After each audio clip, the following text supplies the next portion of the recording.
now for the Forge Podcast. Question for you. What's the power of your testimony if it's never shared? This is the Forge Podcast. A ministry of Scottsdale Bible Church. You know, we want to get to the level where, you know, what it is, the thing that is keeping you up at night, the thing that is causing you anxiety, those are the things that we're talking about in our conversations. And it may be that on the first night, the first conversation, second conversation, third conversation, those things just don't come up. You're not ready. You haven't had those kind of conversations. You're not used to those kind of conversations. But our goal and our hope, our prayer even over time is that after whatever time it's going to take for you, you know, to share those things that you are really struggling with, the things that are bothering you, the things that are giving you anxiety, that you will share that with the group. Because one of the things that's amazing, you know, Jesus talks about this. Actually, I think Peter does, but he's talking about Jesus. Cast all your cares upon him, right? For he cares for you. Mm-hmm. And it's a weird thing, right? Where you're like, and actually I've been experiencing this with my wife recently. So this is, I don't know about how you feel about a big tangent here, but so Steve, as you know, talks about praying with your wife. Like, this is like, Steve's got like, you know, three, things that he is always hammering, right? And one of them is praying with your wife and for your kids and stuff, right? Yeah. Which I think is awesome. Yep. And my wife and I have had a great relationship we just celebrated 15 years. Nice. We have great relationship, but one of the things we've never done, at least successfully, is pray together. And it has always driven me nuts. And you know, that's not something that like her family did a whole lot of. And frankly, it's not something that I saw a ton in my family either, right. Really. Because that's, you know, it's kind of an intimate thing between a husband and a wife. So it's not really something my parents would have like, we're going to be on the porch praying together. You know, that's not something I would have seen. But what would happen a lot is I would pray and she would be like, that was great. I have nothing to add. Go ahead. No, go ahead, honey. And it really bothered me. Yeah. But I'm like, well, I can't force you to. Right. And I don't know. Like, I don't know what you should do or say, you know, but I've been, Lord, I pray for my wife. She wants to say this to you, but right, she can't right now. Right. Exactly. But I've been praying with these guys. Anyway, well, yeah, long story short. So I shared that with the guys in our Forge Vision team. We were talking about, you know, we talk about life some here and there. And, Edward had this amazing, brilliant marital wisdom.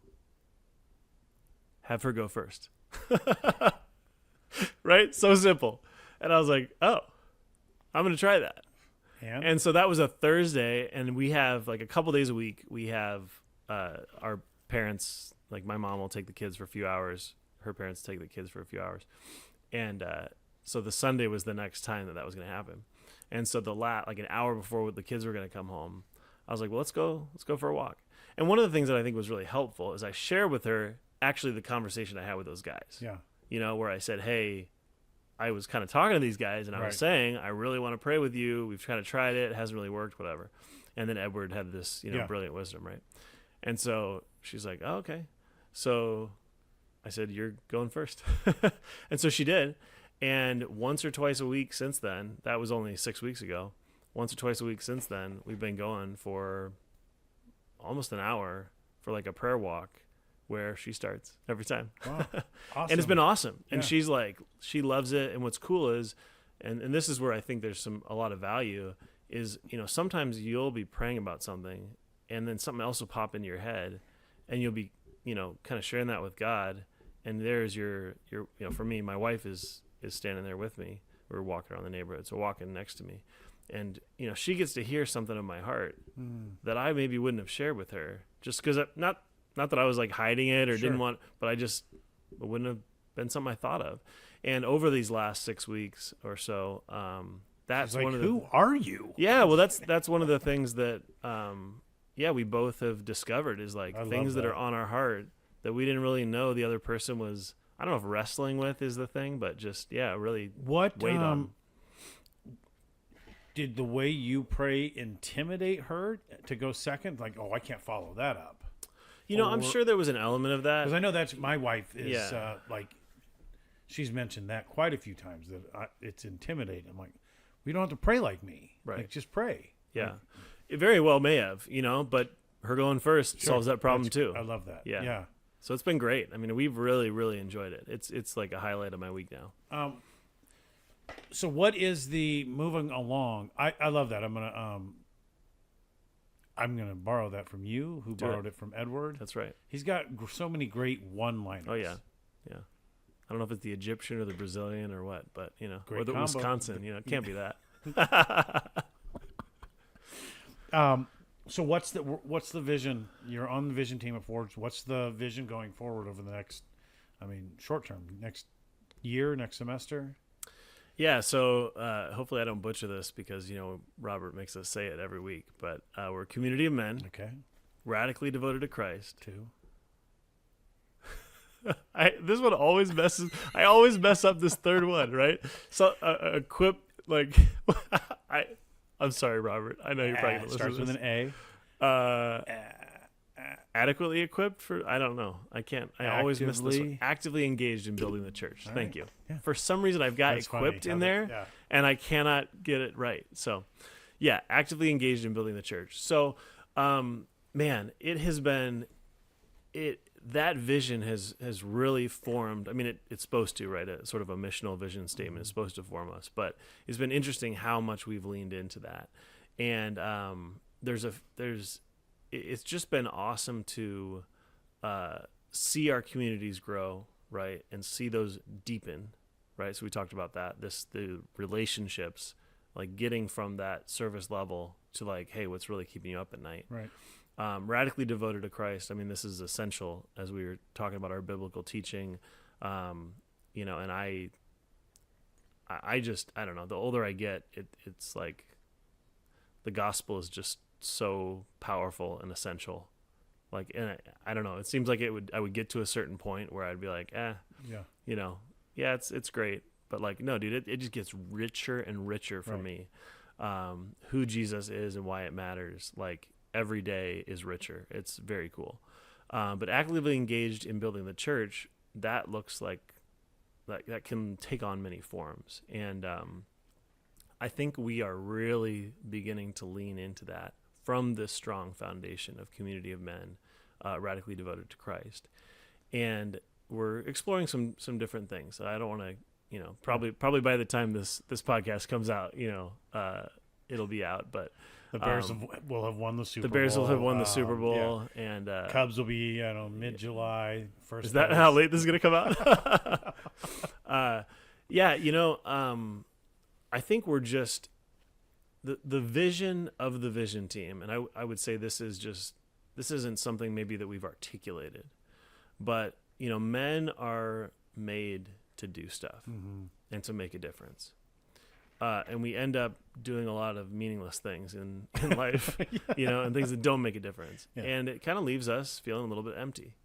And we have an opportunity with this group of guys that continues to grow, continues to deepen, to say, hey, around this city, how are we going to make a difference? How are we going to get out there, which is, of course, one of the church's kind of mottos. But how are we going to get out there and do some work? Jesus talked about, he said that the gates of hell will not prevail against the church. And I used to think that the gates of hell was like this attack on the church, that like the church is there and the gates are kind of encroaching on the church. And it's funny because like now, some I don't remember who I first heard it from, but they were like, no, gates are defensive. Like they don't do anything. Right. They just keep you out, right? And Jesus said that the church, like the gates of hell would not prevail against the church, right? Which means the church should be prevailing against the gates of hell. Yep. And so we're doing that in a lot of ways right now through marriages that are suffering. We're doing that with, some of the freedom ministry stuff where it's like, hey, like we're taking this territory back that the devil has claimed, that we have given it actually up, right? To him, knowingly or unknowingly. Right. And so we're going to take that back. And so then what does that look like in our city? I think that looks like really basic stuff where it's like, hey, one of the guys at the table, he has a neighbor who's elderly couple and they could use some yard work. Like that for me is like basic, Right. How do we get it out into our community and make a difference? All the way into, who knows? Maybe we engage in some of the sex trafficking stuff that's going on in Phoenix, So that's a wide range, right, of stuff where, we are saying, hey, Jesus called us to freedom. And that's individual freedom, and that's freedom from people out of, bondage that is, spiritual and also like physical. Right. That'd be exciting. And I guess I can't ask too many questions, huh? Hey, yeah, I don't know. We'll see. All right. We'll Well, see then where we end up I'm with gonna that. go to let's see what time. I'm gonna go to my last topic. Okay. And because it in kind jest, they're like, oh, Kevin loves the Old Testament. I'm like, and I love that, and I want to explore your passion for the Old Testament. I love it too, but I mean, I want to further explain or go down that road of why they say, why Jason or Steve or Terlizzi makes this joke about you and the Old Testament, because I'm curious. Man, it was funny. I think I got like 2 or 3 shout outs in like a month period where I was like, man, I really got this reputation for loving the Old Testament. So where this came from, where my love of the Old Testament came from, is really having a bad, a false theology about the Old Testament originally. And so I had this idea that God of the New Testament is Jesus, and he's really nice. He got a little mad and dumped the tables over, right, in the temple. Yeah. But like otherwise, he's, be kind, merciful, all this kind of stuff, right? It seems like really nice. And then you got the God of the Old Testament, and you got this idea. People got this idea of the God of the Old Testament, and he's just like kind of angry. Yeah. And like kind of one Smite. like one bad action away Yeah. from just toasting you. Yeah. And so I felt like there was this disparity, between characters who are supposed to be the same God. Right. God the Father more emphasized in the Old Testament, and God the Son in the New Testament. And is like God the Son just like cooler and nicer, so that he's like not as mean as his dad was, which I think for a lot of us, that resonates a little bit, right? Yeah. And so I kind of went on this journey, and this has been, as I have read the Bible over the last, 10 years or so, I seem to always have some theme or some idea in mind as I read it, which has been really helpful. Just a question. And so the question in mind was like, is God in the Old Testament angry? Like, is he just kind of mostly mad? And I had this discussion the with a love, guy 2 minutes ago. the love of Jesus is a new thing that pops in with Mary, and like we chart a whole new course, Right.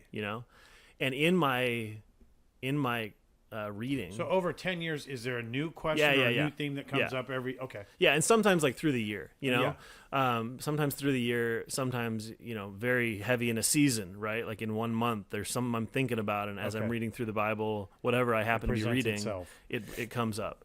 But yeah, I've had a few like questions, which has dominated a year, let's say, and so this one was a big one, and just trying to see like, is God loving? Like what is his heart towards all people, right? Because it's also in the Old Testament, it's a little different because it seems like he picks the Israelites, right? And then kind of rides with them. So maybe he's kind of loving them, but hating everybody else, but still kind of mad at them sometimes, right? And so, as I read through, what I discovered was actually the same Jesus that we see in the New Testament is the loving Father that we have in the Old Testament.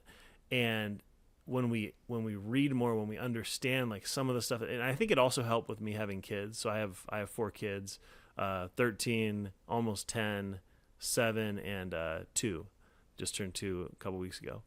And so, reading the Bible and being actively engaged in parenting little kids, you see like what kind of knucklehead stuff kids do, And then you read in the Bible and you're like, I always thought like the Israelites were just a bunch of idiots when they did such and such a thing. My kid did that today. Yeah. And you know what? I did that last week. You start to kind of understand some of the knucklehead behavior and start to understand the Father's heart, right, for his kids.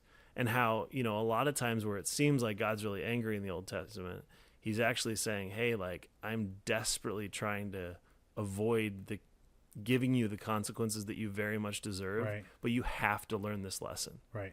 And I experienced that with my kids, where I'm like, man, I don't want to do this. I don't want to tell you you can't have this thing you want or whatever. But like, you clearly aren't getting it. Mm-hmm. I'm trying really hard to do it the nice way, and now I'm just gonna have to take everything you want to play with, Right. until you figure out this is unacceptable. Mm-hmm.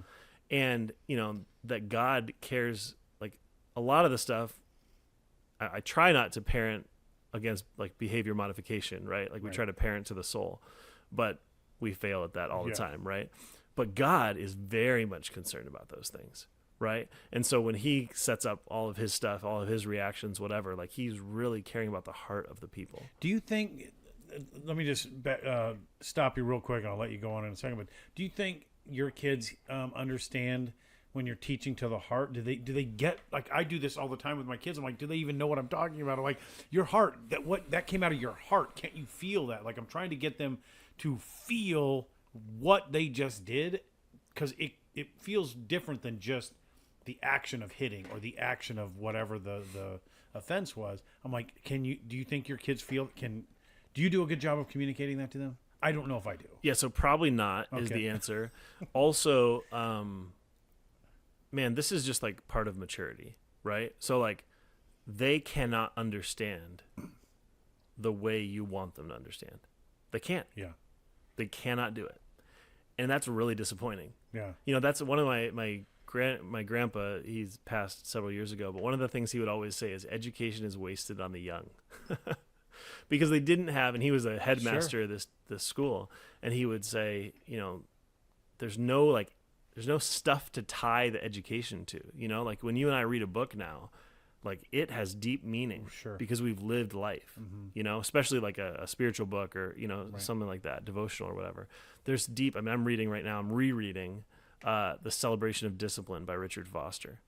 I don't know if you're familiar with that. Okay. It's like a classic about spiritual discipline. So we're talking about prayer, fasting, solitude, all this kind of stuff.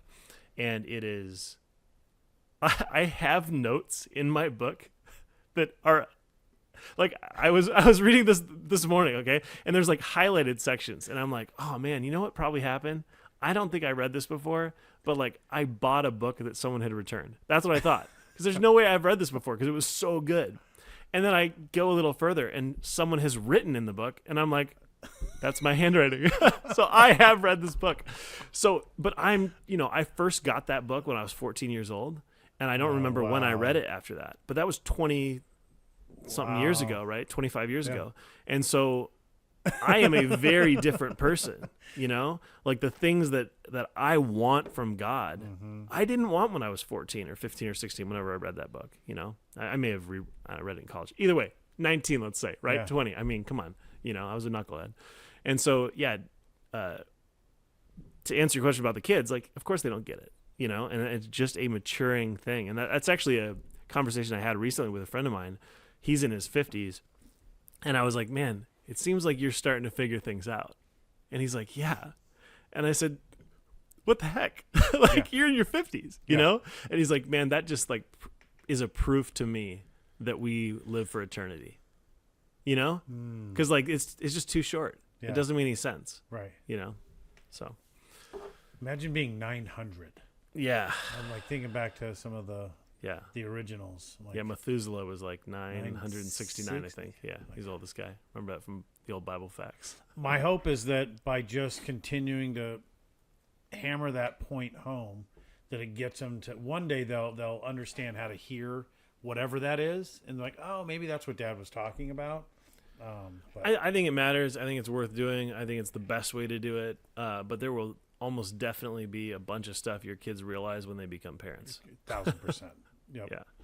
So that's a fun moment. I love those phone calls. Mom, thank you. Yeah. Like, hey, I thank you so much. Like, you did this. You laid the roadmap. Yeah. Do you have a favorite book of the Old Testament? Do you want that man. You? There's just so much. I know, and it's unfair to ask you to say that, but it depends. It depends. I mean, it's like it's like music, huh? You can go with classical or jazz or rock and roll or country. You've got all of the variety in the Old Testament to kind of match where you're at, right? Or Yeah, and one book that I kind of read on the regular, a couple chapters, here and there is the Psalms, right? And there's just so many rich things in the Psalms that, one of the things that has been, I would say, like a bit of a theme the last few years is I think it's Psalm 35. It could be Psalm 53. I always seem to get the numbers backwards. It's like 35:3, I think. Actively but it could be engaged. 53. Is this 30, one of those right, actively 100%. engaged? Yeah. Adequately equipped. Okay. See? Yeah, it's so bad. But in this psalm, David's writing, and he says, "Say to my soul, I am your salvation." And so, as I walk with guys in a variety of ways in their lives, like struggling with different things, and myself, walking through this on this path, like I want God to say to my soul, I am your salvation. Because so many times we're intellectually believing, right? So yeah, I know that God is my salvation, but I don't feel it. Or the way I'm living is evidently I don't believe it, right? Yeah. I believe in, my doctors or, and that's even, it's those kind of nuggets, Joe, that are in the Bible. So there's the story of King Asa, okay? The end of the story of King Asa, and it's recorded a couple different ways in Chronicles and Kings, I think. But it says at the end of his life that Asa had this like horrible disease in his feet, okay? But he only consulted his physicians and he never turned to God. Like that's the moral of the story for Asa's life.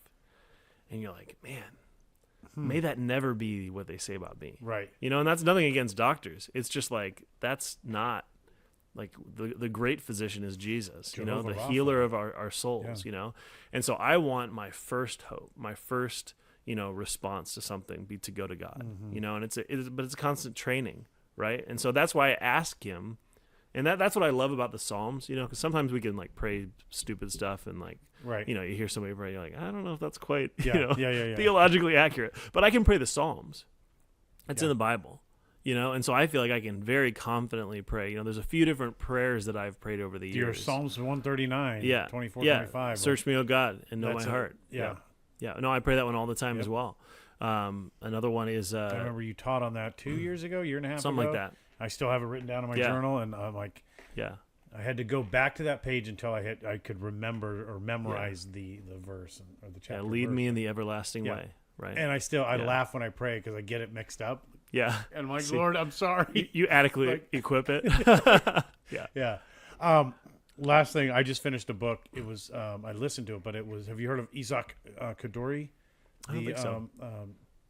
One of the last Jewish high priest, and he was beloved by everybody. But the book is called "I Found Messiah," and I mean he was arguably one of the most revered leaders in Judaism in Israel, and several years before he died, he got a vision. I mean, I won't go into it, but he gets this vision, and he's like, "Oh my gosh, I've seen Messiah. I know who Messiah is."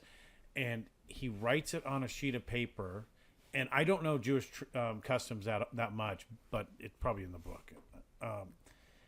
There's something about not opening something until a year after you've died or something, or maybe not.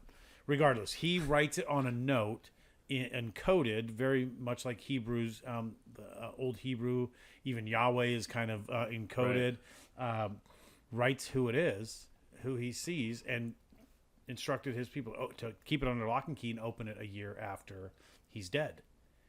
And it reads Yehoshua, Jesus. Wow. That he saw Jesus, he is the Messiah, and like it was this huge, massive like turn of events, and then immediately the Jews of this was in 2008. Okay. They start acting like the Jews of Jesus, like, oh, they rolled the stone away, they took his body. I'm like, it's just fascinating. It was a fascinating read, fascinating to watch it, because I'm so captivated by their culture.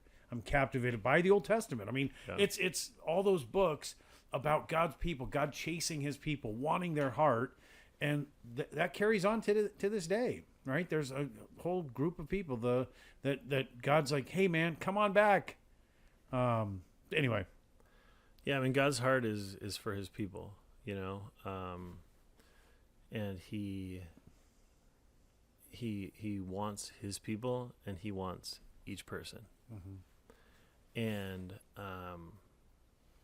what we see in the Old Testament is consistently God trying to show the people the way they ought to walk, and his heart breaking that they don't do it. Mm-hmm. And then them experiencing usually the direct consequences of their actions. Not just like him getting mad and like destroying everything, but actually them experiencing what it is like to live away from him. Right. And a lot of guys' testimonies at the Forge and, in our lives is like, well, this is when I tried it my way. Right. And it didn't work. And, I think sometimes we think, well, that's because, God's got this, jealousy complex or whatever. Well, no, God just knows what you need because he made you. He made you to know him. And so, yeah, in the Old Testament, I mean, that's like, I'll give you an example, I guess, if I have time. You have 3 minutes. 3 minutes. Okay, easy. So one of the many stories that I love, is just when Gideon is supposed to attack these guys who are like invading his country. I can't remember which ones they were because there's lots of attackers. But God gives Gideon so many different like opportunities to ask for proofs, which in the Bible it's like don't test God. Right. But God allows in his grace, he allows Gideon to test. No, turn it over. Right. He tries this. He's like, hey, now I want a snow cone and a burrito. 100%. Yeah, no, that's what happens. But then near the end, so after God has like clearly demonstrated that he's with Gideon, then he calls Gideon to come into this encampment and to attack these guys. And he says, if you're afraid, go down into the camp and like listen to what they have to say. So like God makes yet another provision, even though Gideon should have already been bought. Like, there's no reason that he should be afraid at this point. Like it is pretty evident. Like you could easily call Gideon a coward at this point if he wasn't willing to do what God had asked him to do. And yet God makes yet another provision. And he goes in and he goes down and he hears these guys talking like, they're real scared of Gideon. And he's bolstered, right? His fear has gone away. But God like continually makes that provision. And we just see that throughout the Old Testament where, when people turn to God, he is there. And Paul talks about this in Acts 17, I think, where he just says, God is not far from any of us. He has made it so that if we just will like look for him, he can be found. And just seeing all through that, through the narrative of Scripture, it is for me just super encouraging. And one last thing is like the Old Testament is a lot more narrative, right? Stories of people, and they're just like mostly knuckleheads, And I think in all of those stories we can see ourselves, because I'm a knucklehead, and I do super dumb stuff, and God is still there for me. And so those stories I just find to be really encouraging and comforting, and I can see myself in those stories so much. Dude, thanks for coming on. This has been awesome. I could keep going if we didn't have Forge, but I know we both have to get over there. So on that note, see you Tuesday. See you Tuesday. I thought you were going to come up with some I know. Goofy. I thought about Gunnerk. As I end every podcast, Mark, see you Tuesday. Sounds good, buddy. Well, no, you have to say, see you Tuesday back. Oh, see you Tuesday back. Not. All right, let's try this again.